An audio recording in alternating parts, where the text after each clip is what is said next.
what is up, guys? So since I'm on break, I like to do a different video than the ones that I usually do. So instead of doing a weekly recap, I would like to talk about a very specific tool that I use over the last 6 to 9 months that's been very helpful for me in my trades. It's a tool called TradingTerminal. So you can find it at TradingTerminals.com. I have the link in my description below.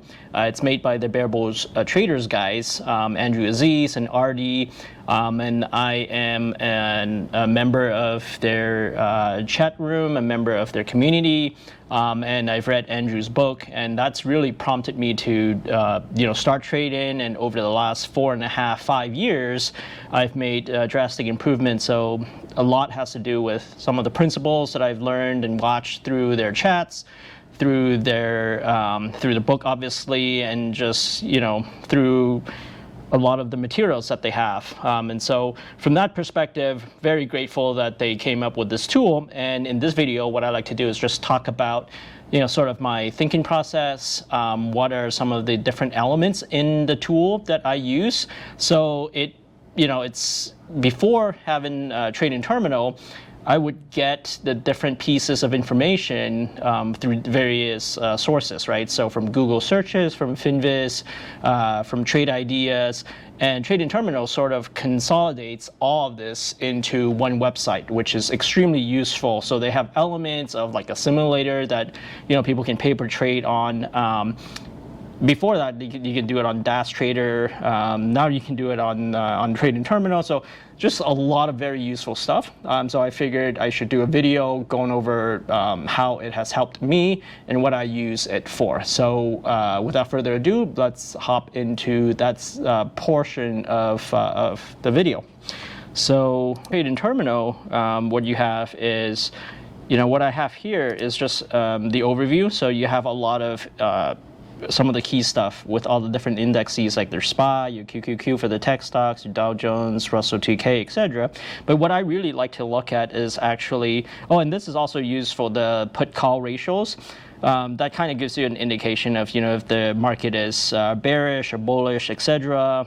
I don't really look at the crypto stuff, but what I do really look at is the different sectors, because depending on if a sector is in play or not in the macroeconomic environment, I do like to look at this just to see what stocks are hot to play within those sectors, right? So if the technology sector is blowing up one way or another, then I would like to play in the markets that are active movers, etc. So I do take a look at this. It also informs some of my put options and call options, etc.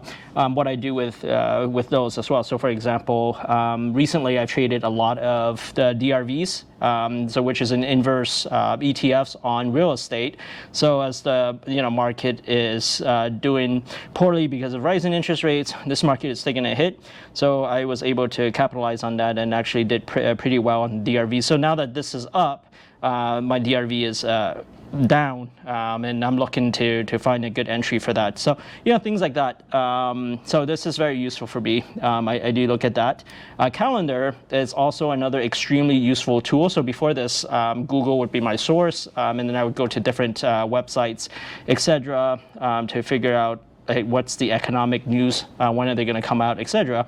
This really consolidates everything, so you can see earnings in terms of which company has earnings instead of individually looking at it, which I sometimes do when I look at trade ideas, where they individually list out, if you know what ticker you're looking at, it individually lists out when the earning dates are. So here it has the entire calendar listed, so at what date would people be providing those earnings. And what I do here is, because unless I don't, actually they do tell you here. So they do tell you if it's before or after market. So sometimes, like the last a couple of times in the past few weeks, I did actively trade it like post market, etc., like CrowdStrike from a week or two ago. I traded that. I traded DocuSign, etc. when there was some post-market news. So I kind of wait until what happens and then trade the reaction to the news. So extremely useful information here. And then I don't really look at dividends. I'm not a dividends player. Don't do IPOs, but I do look at the economic calendar. So figuring out like when is Powell going to speak, when are some of the PPI or CPI figures coming out, etc. So I really get those economic news. Some of those figures actively move the market a lot bigger. Obviously inflation is a big one. It really moves the market one way or another. Same with Powell. And so some of those are more impactful than others here, but this is all extremely important information. It's all laid out in one area, so I really like that. Simulator, I don't really do simulators anymore, but bear bull traders, they have a lot of really good traders, a lot better than I am, show different strategies, and then they kind of show it on the simulator. So this is actually another good good tool for people to use. Before I was using the simulator on Dash Trader, so but this is pretty cool, and so you don't have to get an active subscription to Dash, pay money, when this is actually free on this website for now. So that's good. I think this is kind of new with the scanner. So what I usually do is I use the Trade Idea scanner, but again, a lot of things are not active here just because this is I'm doing this video, after the market close. So obviously there's no new information here, but I'm assuming during the normal trading hours, there would be different scanners that align to different strategies. The RSI is interesting because a lot of my swing trades, I actually I look at the RSI for my swing. So if something is up, 90, like MDGL, for example, the RSI is like 90 something, or PDD at one point, the RSI was like 70 something, 80. So I do look at that, and I do take some swing positions based on an RSI strategy. So when an RSI is over 70, it's overbought, less than 30 is oversold. So I do look at that, and that is one of the indicators that will help inform my strategy to take the the ticker one way or another. So I do look at that. So that was very interesting. And obviously a lot of these, I have the same type of setup on my trade ideas. Break of high of the day, break low of the day. Those are other strategies that people can take. Good, a good scanner here for those. So this is another useful tool. I have a similar setup, but like I said, I use trade ideas for that. But this is really cool. So you can save yourself some money by using this. But yeah, so that's that. News, I actually look at the news. I don't try to predict what happens, etc., but I do look at the reaction of the news to kind of help inform my thesis for taking either day trades or swing trades, etc., and also to understand like why a stock gapped up. So for example, if something gapped up and I look at the news, there's no really good fundamental reasons for why there's a gap up, then I'd be more inclined to take, like, let's say a reversal on it, versus where something gapped up and there's some really important fundamentals, like successful product launch, or worst case scenario acquisition. You don't want to take a short on things like that for a reversal. But things like that is very important. So I do look at the news to kind of inform myself in terms of what the market sentiments are, rationale for why certain things are moving in one direction or another. So this is extremely important. Let's see. I also look at the fundamentals. They call it fundamentals, but I look at this in conjunction with trade ideas. So trade ideas, there's also a window you can load up that gives you the stats on a particular company.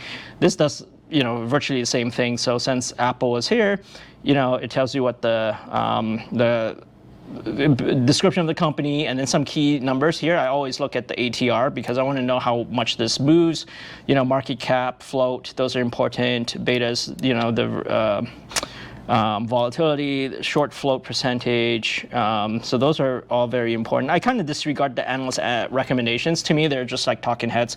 This is all bullshit. So most of the time, they make a recommendation on one way and actually it goes the other. So for me personally, I don't pay attention to that. and then there's other interesting things, like, for example, understanding if I miss it on the calendar, I would look at it here, like, when's the next earnings, things like that. So this is important. And then same thing here with the news. So if a stock moves up or down, I kind of want to look at the news to see like what happened, especially when there's earnings report. I want to look at why, is why the earnings are good or bad one way or another, because sometimes the news or the reaction to the news are kind of delayed. So I do want to know like what's going to happen with the ticker. So I like to look at that. This is also important because, again, similar to the sector news, this kind of gives you a good idea of like what the what the makeup is of that particular sector, like what are the companies, and then how are they doing. So today, obviously, tech is making, or actually the whole market is making a slight rebound, if you can call it that. And so everything is pretty much green. Let's see here. And I think that's pretty much it. Those are some of the key things that I use it for. It's an excellent tool. I love it. I'm glad that Andrew and his team have made this, at least for now, free for traders.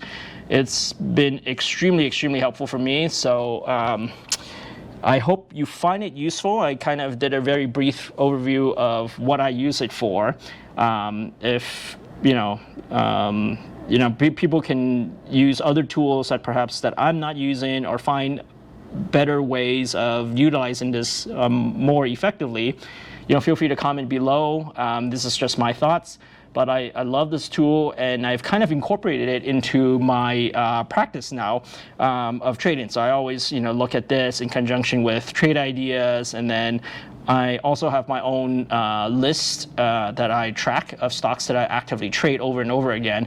So, and I'll go over that in a separate video, but I just wanted to talk about this TradingTerminal, since this week is kind of a slow week for me. It's the holidays, I'm on break, so I'm not really actively doing a lot of trades. So the weekly recaps is kind of redundant here. I'll probably pick that up once the holidays are over, but for now I wanted to get a video out, and I figured I should talk about something that's important to me and dear to my heart, and this is one of those tools that I like. So anyway, again, thanks to the Bear Bull Traders folks for making this tool available, and hope you guys trade well, stay green, don't give up, and yeah, peace out.